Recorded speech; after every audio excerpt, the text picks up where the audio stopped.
Come on, Meredith. Be honest with us. Preston's voice echoed through the microphone, cutting through the low hum of the upscale restaurant. How does it feel knowing you've been at this company for 7 years and your biggest contribution is making sure our expense reports are stapled correctly? The entire sales team erupted into roaring laughter, their eyes darting to where I sat in a faded gray blazer at the edge of the room. I didn't look down and I didn't cry. Instead, my thumb quietly hovered over a highly encrypted app on my phone, an app containing a master equity ledger that was about to permanently erase the career of the man currently laughing at me. The crystal chandeliers of the Liberty Hotel in downtown Boston cast a warm golden glow over the annual dinner for Apex Tech Solutions. It was the night we celebrated the fiscal year's end, an evening where the top executives drowned themselves in expensive champagne and congratulated each other for the hard work the lower levels actually did. I sat quietly at table 9, the designated spot for the back office operations team. I was 35, wearing a simple gray blazer I had owned for 5 years, and my hair was tied back in a practical, no-nonsense knot. To the rest of the room, I was just Meredith, the quiet, tired, mid-level operations manager who approved vacation days and fixed supply chain glitches. Preston Blake. The 38-year-old regional director of sales stood at the head table. He wore a bespoke 3-piece suit, a Rolex that caught the light every time he moved, and a smile dripping with unchecked arrogance. He was the company's golden boy, the man who supposedly brought in the millions. But as I watched him soak in the applause, my phone vibrated in my pocket. It was a secure notification from a private server that no standard employee even knew existed.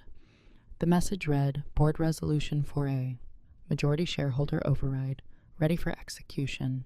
Seriously, though, let's give a hand to the operations team, Preston sneered into the mic, pointing a manicured finger in my direction.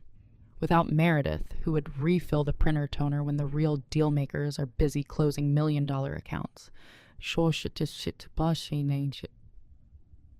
A few people gasped at the sheer disrespect, but most of his sales cronies chuckled, swirling their martinis. They worshipped Preston because he controlled the commission structures. They had no idea that the woman they were mocking didn't just refill the printers. I owned the very building we were sitting in, and my patience was rapidly running out.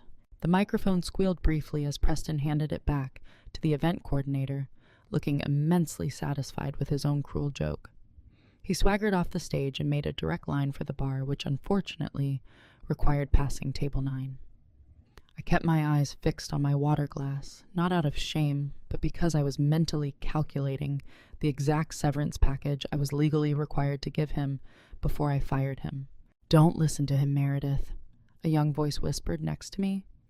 It was Leo, a 23-year-old junior data analyst who had only been with Apex for 4 months. He was brilliant, hardworking, and drowning in student debt.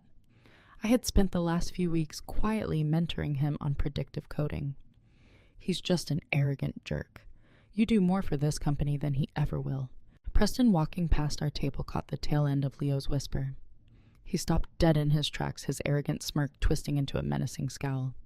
He stepped right up behind Leo's chair, leaning down so his expensive cologne suffocated the air around us.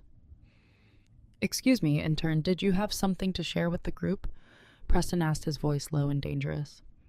Leo's face drained of color. No, sir, you were just defending the deadweight, Preston interrupted, tapping his heavy crystal glass against the table. Let me give you some career advice, kid. If you want to survive at Apex, you align yourself with the wolves, not the sheep. Keep whispering with the office mom here, and I'll personally make sure your contract isn't renewed next month. Understand? Leo swallowed hard, shrinking into his seat. I watched the young man's spirit shatter in real time over an ego trip. That was the moment the quiet observation phase ended. I reached into my faded blazer pocket and pulled out my phone. Preston was about to learn that the sheep he was bullying was actually the shepherd who owned the entire flock. Leave him alone, Preston. I stated, my voice calm but laced with a sudden icy authority that made the surrounding tables fall silent. Leo's employment status is determined by operations and HR, neither of which report to you. Preston slowly turned his attention back to me, clearly amused that I had dared to speak back. "Oh, the calculator has a voice," he mocked, taking a sip of his drink. "Listen, Meredith, I bring in the revenue. I just closed the Hyperion account yesterday, $4.2 million. Because of me, this company thrives. Because of you, we save 3 cents on paper clips. I can fire whoever I want, whenever I want." He threw the name Hyperion out there like a royal trump card. It was the largest software deployment contract Apex had seen in 3 years. The entire room knew about it. What the room didn't know was that I had spent the last 48 hours running a forensic trace on the Hyperion billing codes through a backdoor administrative portal. 4.2 million, I repeated softly, picking up my fork and aligning it perfectly with my knife. That's fascinating, because according to the client-side execution logs, Hyperion was only billed for 3.7 million. There is a $500,000 gap in the procurement budget, a gap that was conveniently routed through a third-party consulting firm registered in Delaware. Preston's arrogant smile didn't just fade, it completely vanished. A subtle twitch started under his left eye. To the rest of the room, my words sounded like boring corporate jargon, but to Preston, it sounded like a death sentence. "I don't know what kind of garbage spreadsheets you've been reading in your little cubicle," Preston stammered, his voice dropping an octave as he leaned closer to me. "But you are stepping into a league you do not understand. You keep your mouth shut about Hyperion, or I will ruin you before the appetizers are served." He thought he was intimidating a mid-level clerk. He didn't know he was threatening the architect of the very software he was using to steal. The tension at table 9 was thick enough to cut with a steak knife. Leo was staring at me with wide, terrified eyes, silently begging me to back down. In the corporate food chain, a regional sales director devours an operations manager without a second thought. But I wasn't just sitting on the food chain, I owned the restaurant. "I don't read garbage spreadsheets, Preston," I replied, meeting his furious gaze without blinking. "I read the raw server data. The Delaware firm is called Horizon Consulting, registered to a P.O. box. The sole authorized signatory on that account shares the exact same home address as your ex-wife." Preston physically recoiled as if I had struck him across the face. His knuckles turned white around his glass. He glanced nervously around the room to see if anyone else was listening, but the loud music and chatter of the party had resumed. Only our table was locked in this deadly standoff. "You hacked my files," he hissed, his face flushing a deep, dangerous red. "You crazy, jealous bitch. You actually hacked the company mainframe. That's a federal offense. I'm going to have you arrested." "It's not hacking when you have administrative clearance," I corrected him mildly. "You have clearance to order printer paper." Preston spat, his panic morphing back into aggressive rage. He slammed his hand on the table. "That's it. You're done. I'm not waiting until tomorrow. I'm having you escorted out of this hotel right now." He pulled out his phone, his fingers shaking slightly as he dialed. But as he pressed the phone to his ear, an alert popped up on my screen. It was a proximity notification. The CEO of Apex, Arthur Sterling, had just entered the ballroom. Arthur was a silver-haired industry veteran who served as the public face of the company. Preston saw Arthur walk in, and his eyes lit up with malicious glee. "Actually," Preston sneered, hanging up his phone, "I'm not going to call security. I'm going to have Arthur fire you publicly, right in front of everyone. Let's see how much your fake little server data matters when the CEO throws you out on the street." Arthur Sterling walked through the mahogany doors of the ballroom, instantly commanding the attention of the room. He was flanked by the chief financial officer and the head of human resources. The music lowered, and a murmur of respect rippled through the crowd. Arthur was known for being ruthless, but fair, a man who built Apex into a tech giant over the last decade. At least, that was the public narrative. Preston didn't waste a single second. He immediately abandoned our table and practically sprinted across the room to intercept Arthur before the CEO could even reach the VIP section. I watched from afar as Preston shook Arthur's hand, putting on his best charismatic smile. Then, Preston leaned in, whispering urgently into Arthur's ear while pointing directly across the ballroom at me. Leo nervously tugged at his collar. "Meredith, we need to leave. Right now. Just grab your coat and walk out the back. If Mr. Sterling fires you, you lose your unvested stock options. Please, I'll help you pack your desk tomorrow." "I'm not leaving, Leo," I murmured, taking a calm sip of my sparkling water. "And neither are you. Just watch." Across the room, Arthur's expression shifted from polite greeting to severe concern. He nodded at Preston, then turned to his head of HR, whispering an instruction. Preston looked back at me with a triumphant, venomous grin. He had spun his web. He likely told Arthur that I was having a mental breakdown or that I was aggressively harassing the sales staff. Whatever the lie was, it worked. The crowd parted as Preston, Arthur, and the HR director marched purposefully toward table 9. The entire room went dead silent again. Everyone knew what a public march from the CEO meant. It was the corporate equivalent of an execution walk. "Meredith." "And Bethel," Arthur said as he arrived at our table, his voice carrying a heavy, authoritative weight. "Preston has brought some very disturbing allegations to my attention regarding your behavior and some highly sensitive client data. I need you to stand up, hand over your company phone, and step outside with HR immediately." The silence in the ballroom was absolute. 200 employees held their breath, waiting for the mousy operations manager to burst into tears and run out of the room in shame. Preston stood right behind the CEO's shoulder, his arms crossed, looking like a king who had just vanquished a peasant. "I'm afraid I can't do that, Arthur," I said. I didn't stand up. I didn't raise my voice. I simply remained seated, my hands resting calmly on the table. Arthur blinked, clearly caught off guard. In his 10 years of running the daily operations of Apex, no one had ever refused a direct order. "Excuse me," he said, his brow furrowing deeply. "Meredith, this is not a request. You are creating a scene. Hand over your devices and leave the premises, or I will have hotel security forcibly remove you." "Do it, Arthur. She's completely unhinged," Preston urged, stepping forward. "She was just threatening me with some fabricated spreadsheet about the Hyperion account. She's trying to sabotage our biggest deal." I ignored Preston entirely and kept my eyes locked on the CEO. "Arthur, before you make a decision that you will severely regret, I suggest you check your encrypted email. The one tied to your private board-level server. I sent you a message exactly 4 minutes ago." Arthur froze. Very few people in the company even knew about the private board-level server. It was restricted to C-suite executives and the anonymous majority shareholder trust. "You don't have access to that network," Arthur stated, though a flicker of doubt flashed in his eyes. "Just look at your phone, Arthur," I instructed gently. Preston scoffed loudly. "Are you seriously going to let this low-level clerk stall you with her crazy conspiracy theories?" "She's stalling security." But Arthur didn't call for security. His hand slowly reached into his suit jacket.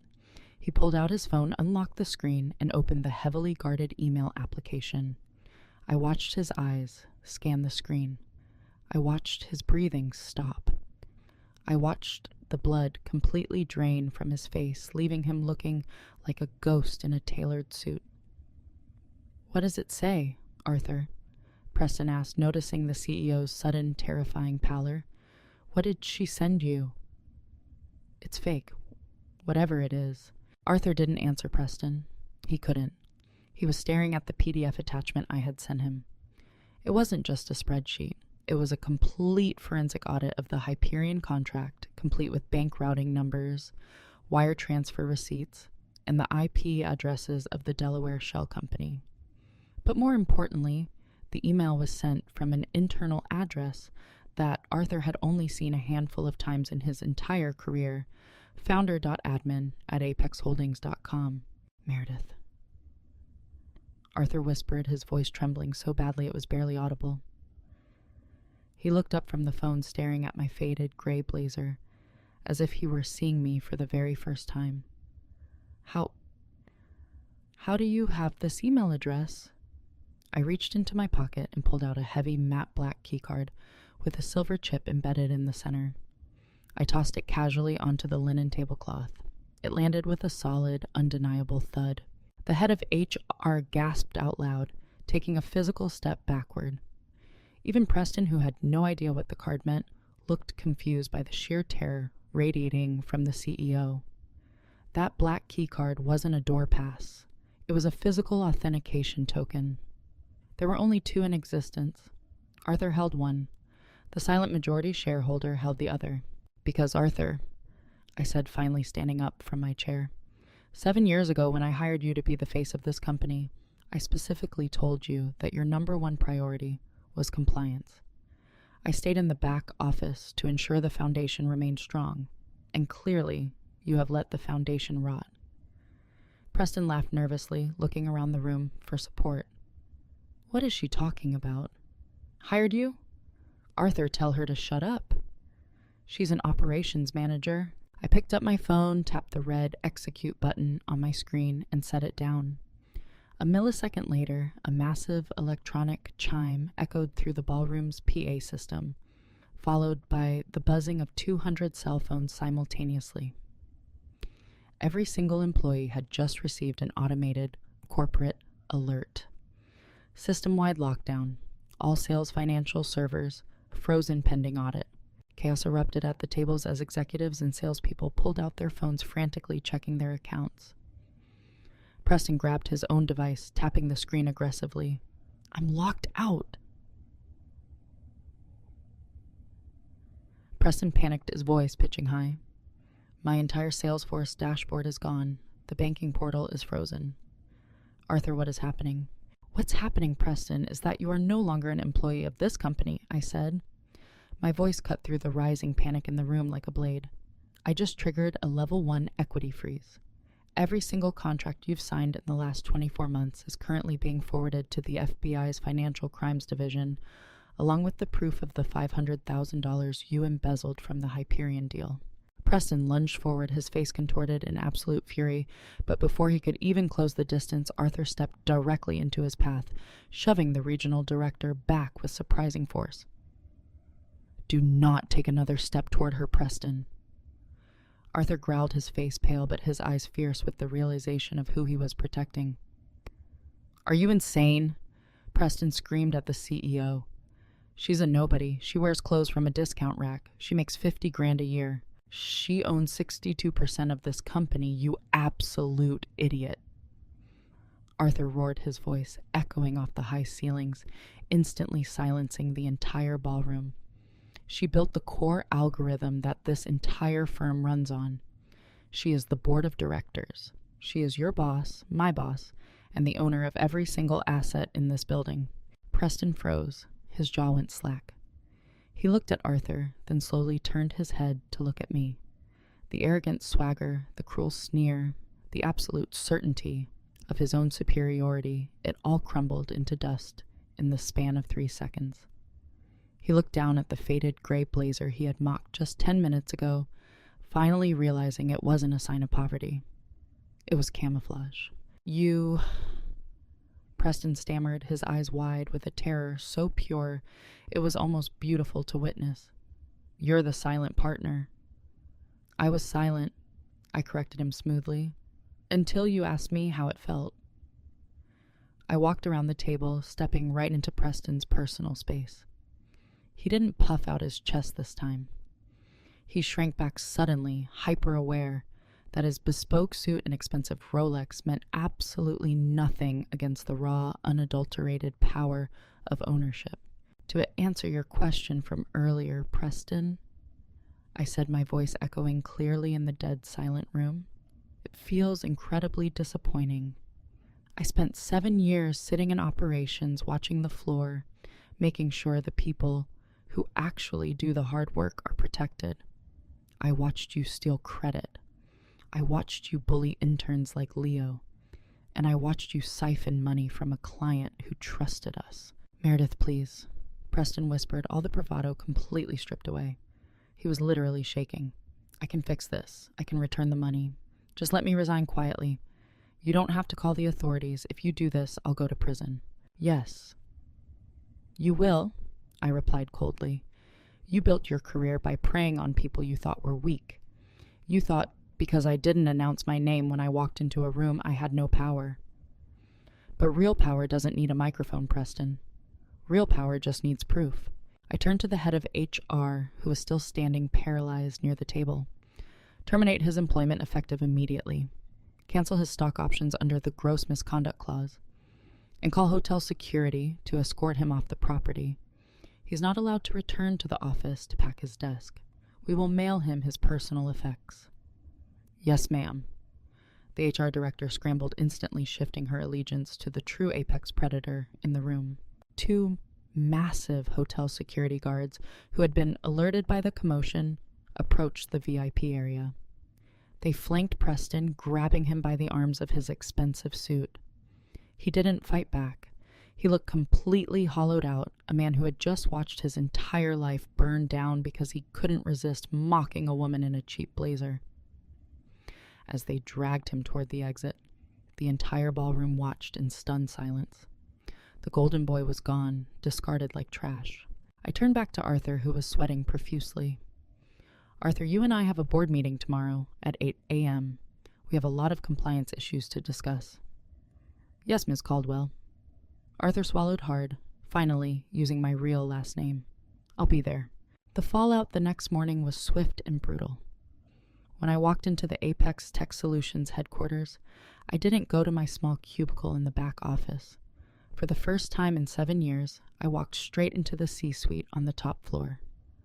The nameplate on the glass door had already been changed overnight. It simply read, Meredith Caldwell, founder and chairwoman. Preston's embezzlement was far worse than the initial audit showed. By noon, federal agents were in the building seizing his hard drives.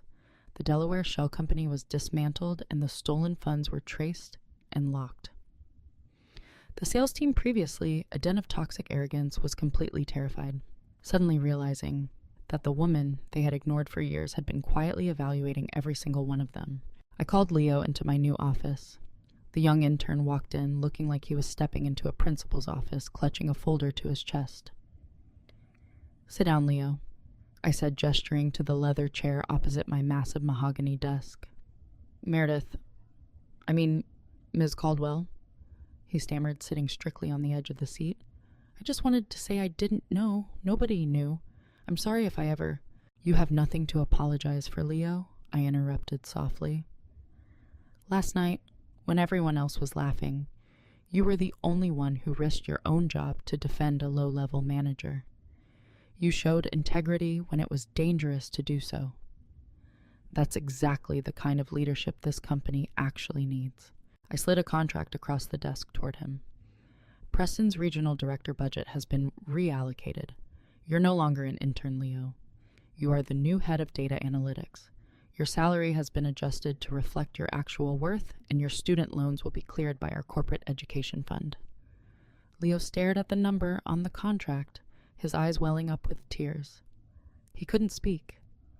He just nodded, overwhelmed with a gratitude that Preston had never inspired in anyone. As Leo left the office, I walked over to the floor-to-ceiling windows, looking out over the Boston skyline. For years I had believed that staying hidden was the best way to protect my company. I thought building quietly was enough, but standing there, watching the city move below, I realized that true leadership isn't just about building the foundation. It's about protecting the house when the wolves get inside. I smoothed down the lapels of my faded gray blazer, a reminder of exactly where I came from, and for the first time in a long time, I finally felt at home in my own company. This story is a powerful reminder that arrogance is a dangerous game, and true power rarely feels the need to announce itself. The people you overlook, mock, or step on today might just be the ones holding the keys to your future tomorrow.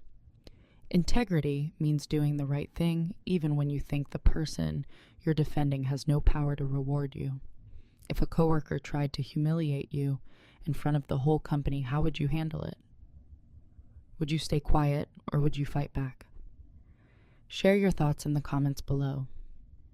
Hit that like button if you believe karma always collects its debts and subscribe for more stories of justice served.